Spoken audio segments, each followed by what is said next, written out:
Hello friends, welcome to drive with Siddhant. और आज हमारे साथ है रिव्यू के लिए मारुति की बलेनो। काफ़ी टाइम से एक्चुअली ये कार मार्केट में है और एक अच्छा मतलब अगर हम बात करें कि फैमिली कार के हिसाब से तो मारुति की बहुत अच्छी रिलायबल एक प्रोडक्ट है जो एक प्रीमियम सेगमेंट में लॉन्च हुई थी एक्चुअली में। मतलब जो ओनर है हमारे वो यहीं पे है, मैं आपसे डायरेक्टली उनसे बात कराता हूँ। और अना आप आइए इधर। तो पहले तो एक छोटा सा इंट्रोडक्शन दे दीजिए अपना। मेरा नाम है अना। मैं इस कार को ऑलमोस्ट 1.5 ईयर से यूज़ कर रही हूँ। मतलब जिसमें मैंने काफ़ी कम ड्राइव करी थी पहले कोरोना की वजह से। ओके, मतलब जस्ट कोरोना से पहले आपने परचेज की थी? हाँ, मतलब मैंने लास्ट ईयर जनवरी में परचेज करी थी। तो इससे पहले आप कौन सी कार ड्राइव कर रहे थे? इससे पहले मैं स्पार्क चला रही थी, शेवरले की स्पार्क चला रही थी। तो उसमें मतलब क्या वो आपको टाइम हो गया था? वो आपको एक तो टाइम हो गया था काफ़ी, और आप जैसे जानते हैं शेवरले बंद भी हो गई थी तो चेंज तो करनी ही थी। और एनसीआर के हिसाब से वो मुझे थोड़ी सही नहीं लग रही थी, पुरानी हो गई थी, कहीं रुक ना जाए, इसीलिए मैंने। तो जब आपने कार को मतलब बेचा या उसके बाद आपने नई कार देखना स्टार्ट किया तो आपने कौन कौन सी चॉइस देखी थी? मतलब एकदम से स्पार्क से एक प्रीमियम कार में आने से पहले आपको कौन सी? देखिए, चॉइसेस तो मैंने बहुत सारी देखी थी। मेरे पास टाटा के कुछ ऑप्शंस थे और इग्निस का काफ़ी था कि इग्निस लेनी चाहिए। हाँ, मारुति इग्निस, क्योंकि मेरा था कि कॉम्पैक्ट कार लेनी है। एक एक्सप्रेसो करके भी कार थी। हाँ, वो भी मैंने देखी थी। और फिर बलिनो देखी थी। यही सारी कार मतलब मेनली आपने मारुति और टाटा में टियागो शायद आपने? हाँ जी। तो फिर मतलब टाटा में आपने ड्राइव वगैरह करके देखी थी या बस सोचा था? नहीं, टाटा में मैंने ड्राइव करके देखी थी, पर एक तो ये था कि मारुति की ऑलरेडी पुरानी कार थी घर में, तो थोड़ा था कि मारुति की लेनी चाहिए, सर्विस वगैरह अच्छी रहती है नेक्सा की, मारुति की। फिर नेक्सा में देखी, इग्निस देखी। इग्निस का काफ़ी था कि इग्निस ले लेनी चाहिए, लेकिन फिर मेरे को बलिनो पसंद आई तो मैंने बलिनो ले ली। बलेनो शायद स्पेस मामले में थोड़ा सा बेटर है। के साथ में ये था कि देखिए, जैसे इसके उसके जो भी फीचर्स थे, टेक्निकल स्पेसिफिकेशन सारी सेम ही थी, लेकिन बस ड्रॉबैक ये था कि वो काफ़ी छोटी थी।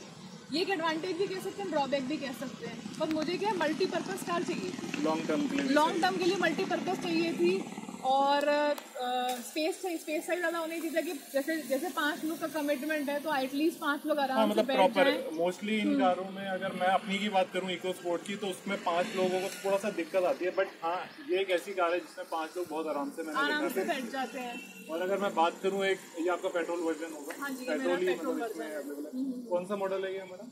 मतलब जेटा या वो डेल्टा, कौन सा? मुझे एग्जैक्टली याद नहीं है। अच्छा, चलिए। तो मतलब ओवरऑल अगर ये इसकी एवरेज अगर मैं बात करूं तो क्या रहती है? मतलब आप देखिए, मेरी मोस्टली ड्राइविंग रहती है नोएडा एक्सप्रेसवे पे, तो मुझे काफ़ी अच्छा मिल जाता है। एवरेज 25 के आसपास मुझे मिल जाता है इसका। मतलब क्योंकि आप फ्रीक्वेंटली हमेशा हाईवे पे ज़्यादा चला रहे हैं तो मेरा बिल्कुल मतलब सिटी में बहुत ही कम ड्राइविंग रहती है मेरी, तो उसके हिसाब से मुझे सही अच्छा एवरेज मिल जाता है। और अगर आप क्रूज भी करते होंगे तो 70-80 से आसपास ही आप क्रूज करते हैं। और मतलब अगर मैं बोलूं कि अभी किसी को जाना हो तो बलेनो में क्या एडवांटेज आपको लगे? देखिए, सबसे अच्छा एडवांटेज मुझे लगा इसकी बूट स्पेस बहुत अच्छी। जैसे मैंने अपनी फ्रेंड्स की कार में देखा तो कार तो बहुत अच्छी है, लेकिन डिग्गी नहीं है। अब कहीं जाना है तो 4 जनों का सामान ही नहीं आता। अभी इसमें देखिए क्या है, इसकी आप जैसे जानते होंगे इसकी डिग्गी बहुत बड़ी है, बूट स्पेस बहुत सही है।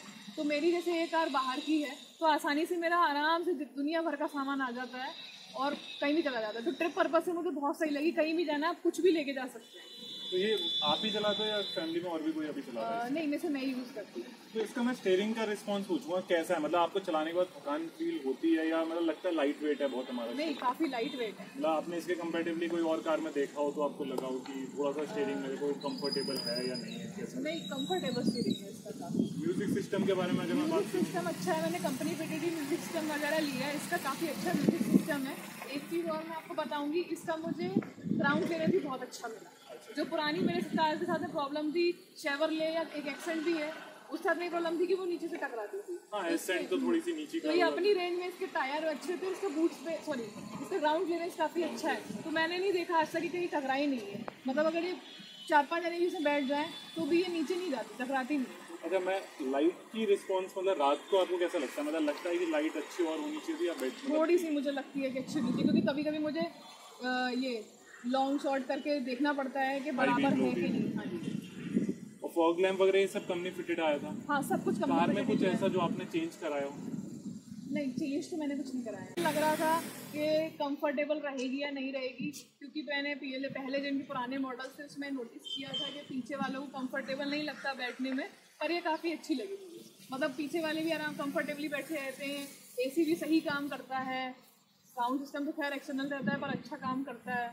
बाकी इसमें ऐसी कोई दिक्कत नहीं आई। एक इन्होंने सुजुकी कनेक्ट भी दिया है ऐप में, जिसमें मतलब मैंने एक्स्ट्रा 10,000 दे के इंस्टॉल करवाया है, जिसमें आपकी कार की लोकेशन वगैरह आ जाती है, कितना फ्यूल है वो आ जाता है, और इमरजेंसी सर्विस में कभी एक्सीडेंट हो, एयर बैग्स खुले तो मैसेज चला जाता है। तो ये आपने एक्सेसरीज में 10,000 एक्सपेंड हाँ, किया है। तो ये मेरा मतलब उससे मुझे एडवांटेज मिलता है। मान लीजिए अभी जैसे कोरोना में खड़ी हुई थी, तो मेरे को बस मैं ऐप में ऐसे ही 1-2-4 दिन में चेक कर लेती थी कि हाँ सेफ खड़ी है या अच्छा, आप अगर कहीं पे छोड़ के गए हुए थे अपनी हाँ जी, कार को, हाँ तो आपको ये था कि पीछे रिलायबल है, कार मेरी खड़ी हाँ, है। कार खड़ी है नहीं। और कभी कभी ये देखिए बहुत अच्छी बात है, मतलब लोकेशन वाइज आपको अगर ये पता लगता रहता है कि हमारी कार कहाँ पे है, क्योंकि सेम प्राइस में अगर मैं बात करूँ, मेरी इको स्पोर्ट में ऐसे कोई फीचर नहीं है, तो मुझे लगता है कि हाँ अगर मैं कहीं गया हुआ हूँ, और ये चीज़ बहुत अच्छी है, मतलब जो मुझे पता लगी आज।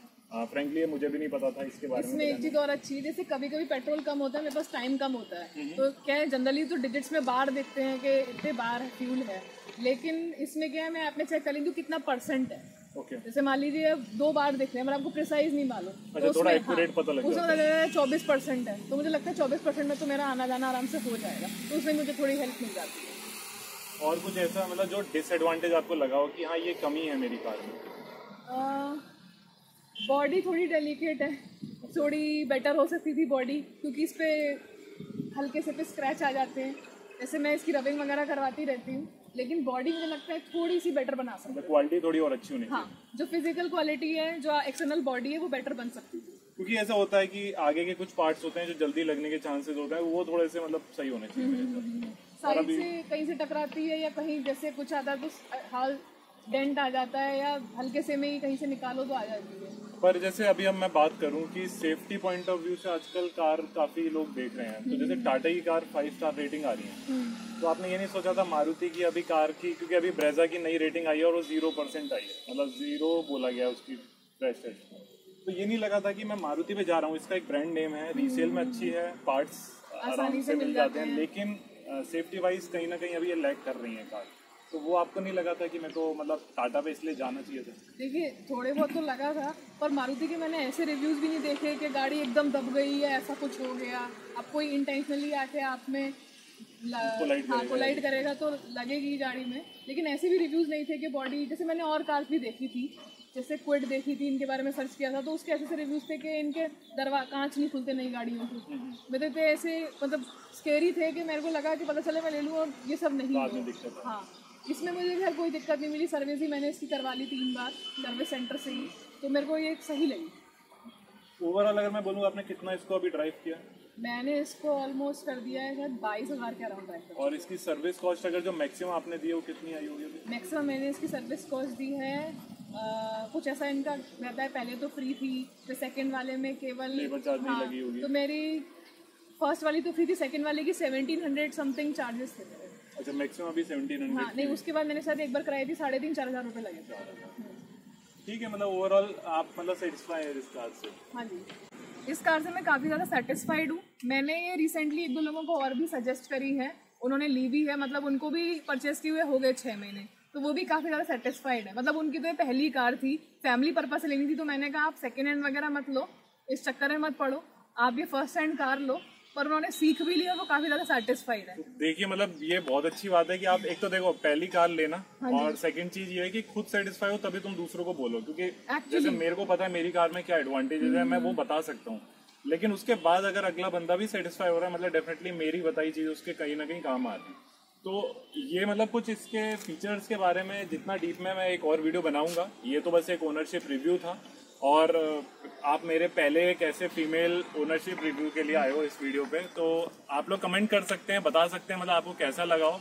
तो और कोई भी मतलब मैं नोएडा एनसीआर में ही हम लोग हैं, तो अगर किसी को और लगता है कि वो अपना ओनरशिप बताना चाहते हैं, तो ये अच्छा एक मीडियम है, आप आके किसी को अच्छा गाइड कर सकते हैं। देखिए जो ये छोटे छोटे फीचर्स होते हैं ना, ये तो कंपनी वाले बता देते हैं, लेकिन उसके क्या एडवांटेज डिसएडवांटेज होता है ये एक्चुअल ओनर ही बता पाता है। मतलब जब आप कार ले लेते हो तब आपको पता लगता है कि हाँ इसमें थोड़ी सी बिल्ड क्वालिटी और बेटर होनी चाहिए थी, या इसमें आप जैसे कह रहे हैं कि छोटे मोटे डेंट आते हैं तो वो हाँ थोड़ा सा हमें स्ट्रॉन्ग होना चाहिए बिल्ड क्वालिटी। जैसे मुझे लगा था इको स्पोर्ट लेते टाइम पे कि बिल्ड क्वालिटी बहुत अच्छी थी, लेकिन अब मुझे लगता है कुछ एक दो फीचर्स और एक्स्ट्रा होने चाहिए थे। तो मैं कहूंगा कि मतलब ओनरशिप रिव्यू आप देखिए, और अगर कोई कमेंट है तो आप प्लीज उस पर मतलब कमेंट करके हमें नीचे बताइएगा। और thank you for watching this video. Thank you.